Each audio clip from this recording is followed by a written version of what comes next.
사랑하는 여러분, 오늘 하루 평안하셨습니까? 잠시 눈을 감고 생각해 보십시오. 만약 여러분의 가장 깊은 신념과 믿음이 여러분의 목숨을 위협하는 덫이 된다면 과연 어떤 선택을 하시겠습니까? 타협하시겠습니까? 아니면 굳건히 자신의 길을 가시겠습니까? 오늘 우리는 믿음을 지키기 위해 죽음의 문턱까지 갔던 한 남자의 이야기를 나누려 합니다. 그의 이름은 다니엘입니다. 이 이야기는 단순히 오래된 성경 속 기록이 아니라 오늘을 살아가는 우리 모두에게 깊은 용기와 지혜를 주는 살아있는 메시지입니다. 오늘 이 이야기가 여러분의 마음에 깊은 울림을 준다면 좋아요와 구독으로 저희 채널에 힘을 실어주세요. 하나님의 말씀이 더 널리 퍼져나가는데 여러분의 작은 클릭 하나가 큰 도움이 됩니다. 이 영상을 공유하는 것 또한 복음을 전하는 귀한 사역이 될 수 있습니다. 여러분의 가정에 주님의 평안이 가득하기를 기도하며 이제 다니엘의 이야기 속으로 함께 들어가 보겠습니다. 차가운 돌문이 굳게 닫히고 마지막 한 줄기 빛마저 사라지자 사자굴안은 완전한 어둠에 잠겼습니다. 간수들의 발소리가 멀어지자 다니엘은 천천히 굴 바닥에 주저앉았습니다. 빛이 들어올 때 잠시 흥분하여 동굴 속에서 으르렁거리며 튀어나오던 거대한 사자들이 마치 보이지 않는 손에 고삐가 잡힌 준마처럼 일제히 그 자리에서 움직임을 멈추었습니다. 초조하게 울부짖던 포효 소리는 잦아들었고 맹수들은 단단한 벽처럼 다니엘을 에워싼 채 손만 뻗으면 닿을 거리에 서 있는 이 낯선 침입자를 응시했습니다. 몇몇 사자들이 코를 킁킁거리거나 나지막이 낑낑거렸고 몇몇은 몸을 돌려 다시 자신들의 동굴로 돌아갔습니다. 또 다른 거대한 짐승들은 커다랗게 하품을 하며 바닥에 드러누웠습니다. 하지만 그 어떤 사자도 다니엘을 향해 한 발짝도 다가서려는 움직임을 보이지 않았습니다. 다니엘은 나지막이 숨을 내쉬며 속삭였습니다. 여호와 하나님, 감사합니다. 주께서 이 사나운 짐승들의 입을 막으셨으니 저들이 저를 해치지 못할 것입니다. 그는 벽에 등을 기댄 채 바닥에 앉아 이 길고 혹독한 밤을 보낼 준비를 했습니다. 그때 어린 사자 2마리가 그에게 다가왔습니다. 공격하려는 듯 살금살금 다가오는 것이 아니라 명백한 친근함을 드러내며 다가왔습니다. 그리고는 마치 쌀쌀한 지하 감옥에서 그에게 온기와 보호를 주려는 듯 다니엘의 양옆에 각각 자리를 잡고 누웠습니다. 곧이어 그들의 어미인 늙은 암사자가 다가와 선지자의 앞에 엎드렸습니다. 다니엘은 부드럽게 그들의 등을 쓰다듬었고 사자들은 차례로 고개를 돌려 그의 손을 핥았습니다. 암사자와 새끼들에게 둘러싸인 채 족장의 머리는 어느새 새끼 사자의 등을 베개에 삼아 기댔습니다.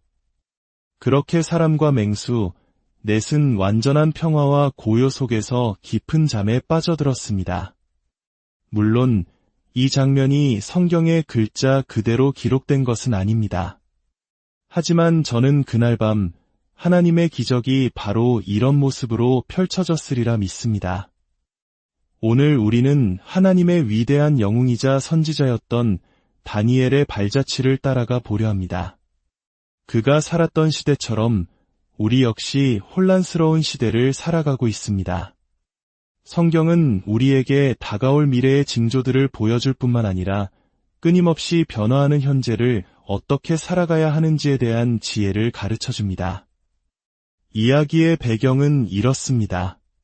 다니엘은 바벨론이 메데바사 연합군에게 패망한 이후 거의 2년 동안 정치의 중심에서 물러나 있었습니다. 이제 83세의 고령이 된 그에게 메데바사의 왕 다리오가 새로운 직책을 제안하며 그를 다시 부릅니다. 다니엘서 6장을 통해 우리가 배울 수 있는 첫 번째 교훈은 이것입니다. 굳건한 믿음의 사람은 하나님에 의해 높임을 받는다는 것입니다. 성경은 이렇게 기록합니다. 다리오 왕은 나라를 다스리기 위해 120명의 고관을 세웠고 그 위에 3명의 총리를 두었는데 다니엘이 그중 한 명이었습니다.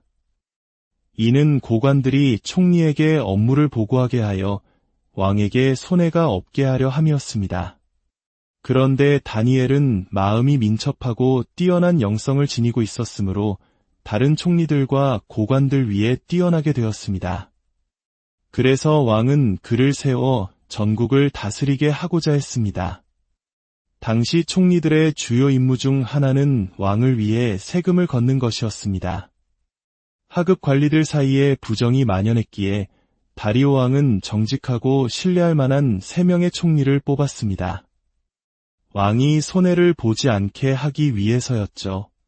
그 3명 중에서도 다리오 왕은 다니엘에게 가장 깊은 인상을 받았고 그를 제국의 총리로 임명하기로 결심합니다.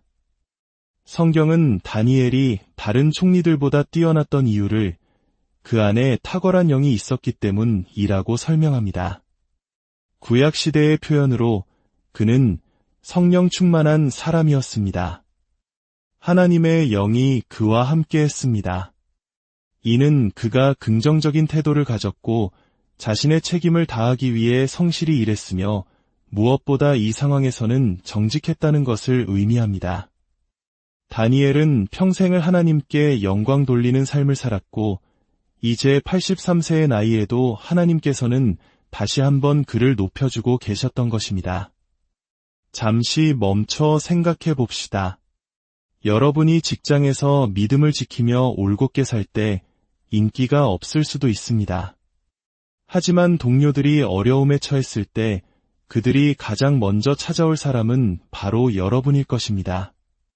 그들은 농담이나 하고 파티를 즐기는 사람들에게 가지 않을 겁니다. 그들은 무언가를 굳게 믿고 소신을 지키며 도덕적 중심이 있는 사람을 찾아올 것입니다. 그들이 평소에는 여러분을 좋아하지 않고 심지어 조롱할지라도 결혼 생활이 위기에 처하거나 아이가 아프거나 경제적으로 어려운 순간이 닥치면 그들은 자신이 신뢰할 수 있는 사람, 바로 여러분을 찾아오게 될 것입니다. 다니엘이 그랬던 것처럼 말입니다. 굳건한 믿음의 사람에게 나타나는 두 번째 특징은 안타깝게도 박해입니다.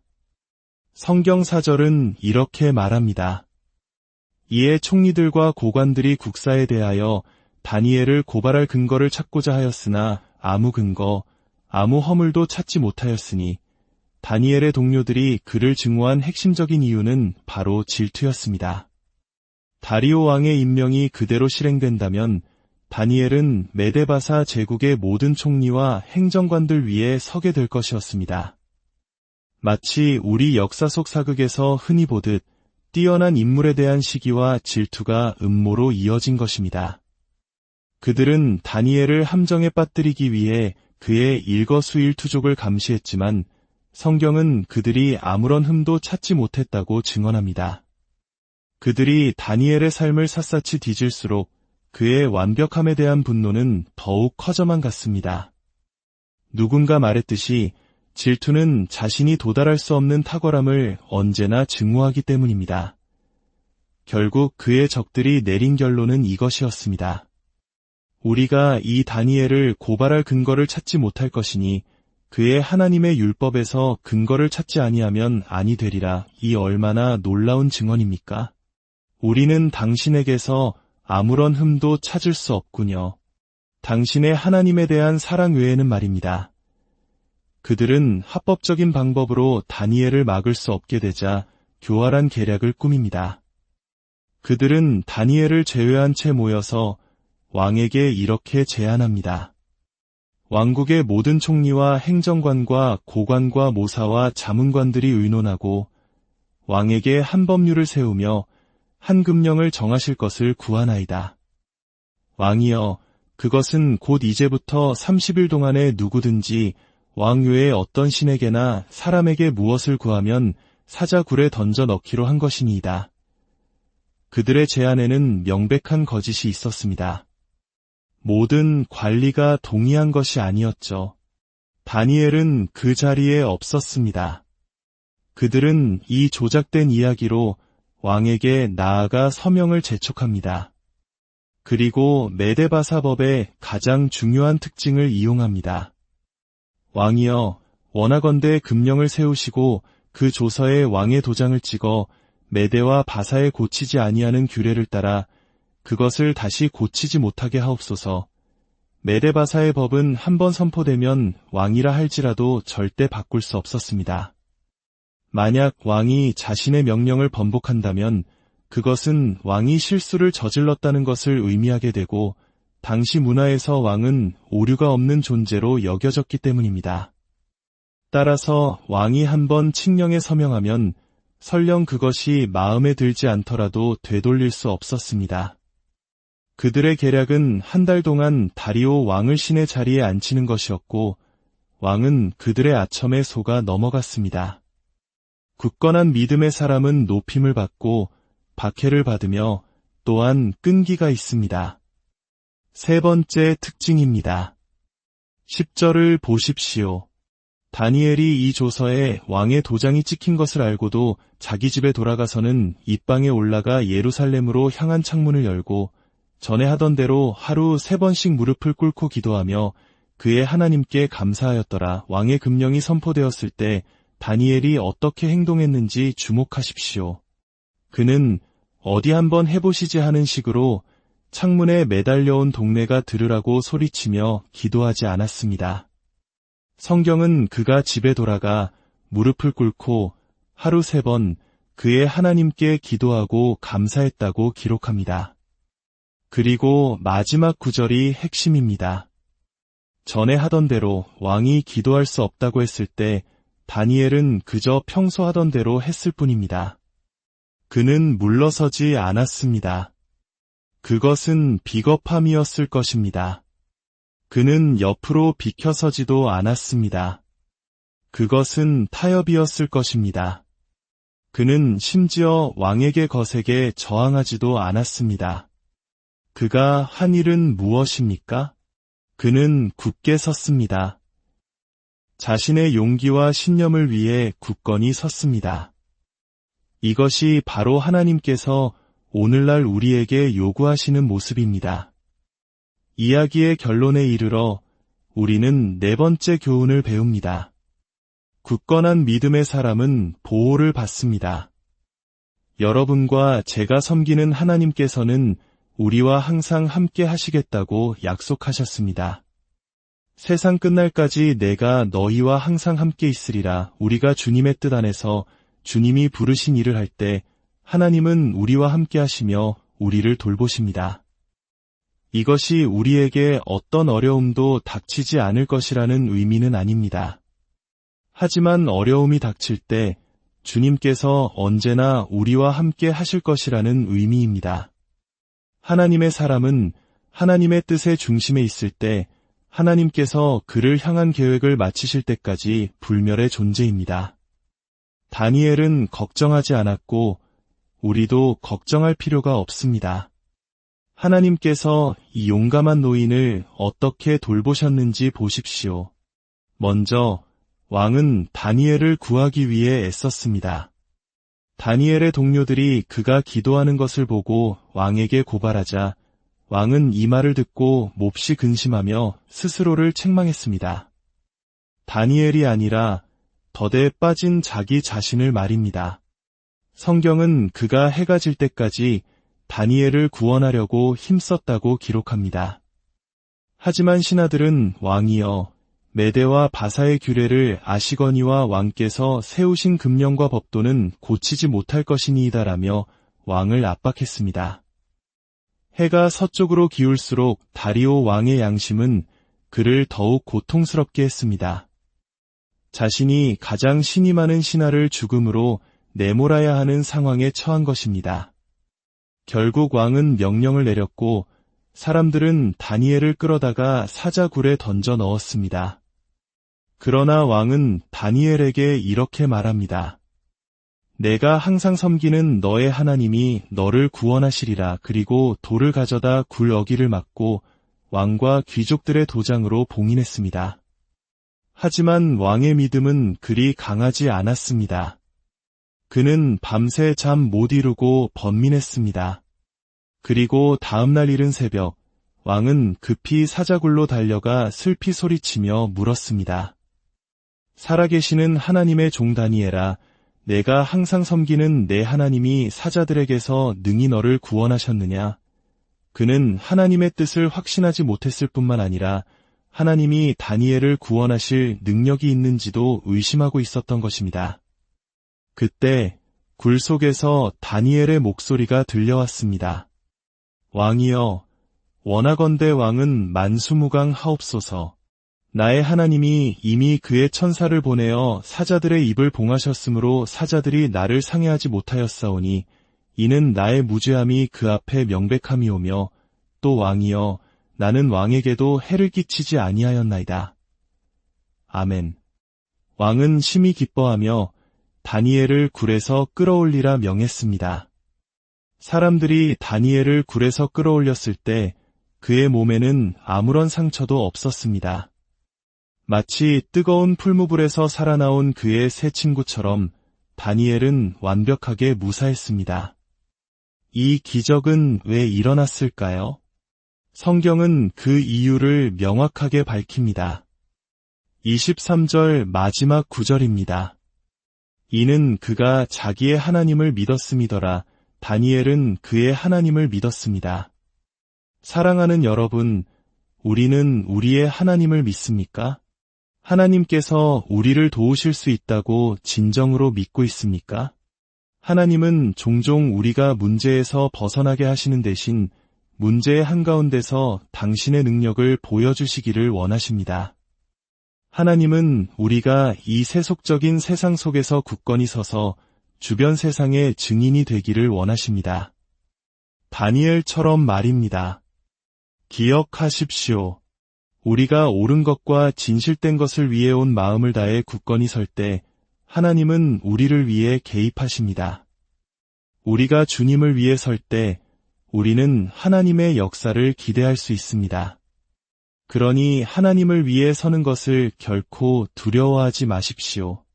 아마 이번 주 여러분은 이 메시지를 들은 후 어떤 선택의 기로에 놓일지 모릅니다.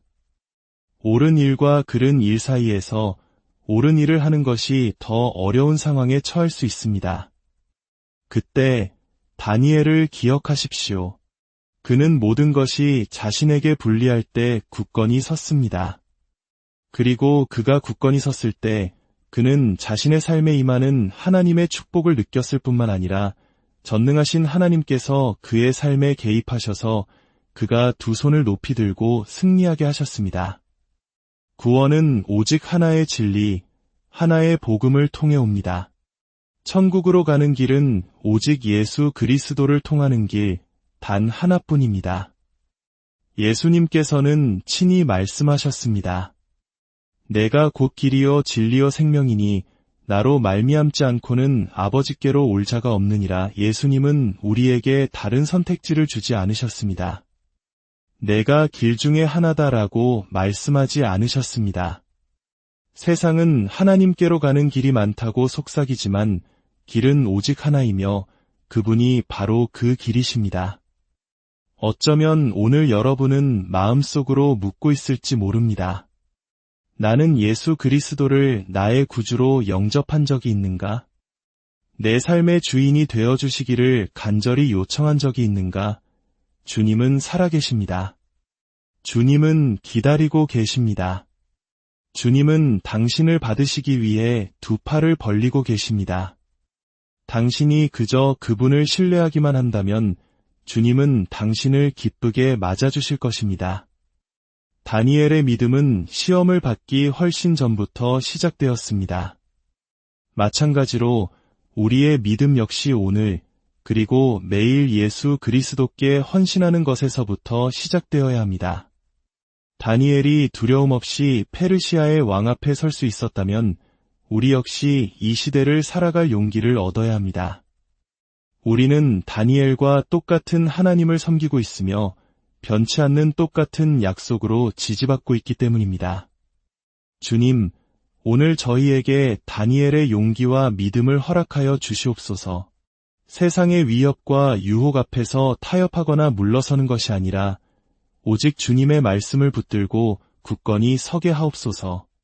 그리하여 우리의 삶이 다니엘처럼 주님의 살아계심을 증거하는 통로가 되게 하여 주시옵소서. 이 말씀을 듣는 모든 이들의 삶 가운데 주님의 보호하심과 인도하심이 늘 함께하기를 우리 주 예수 그리스도의 이름으로 간절히 기도합니다.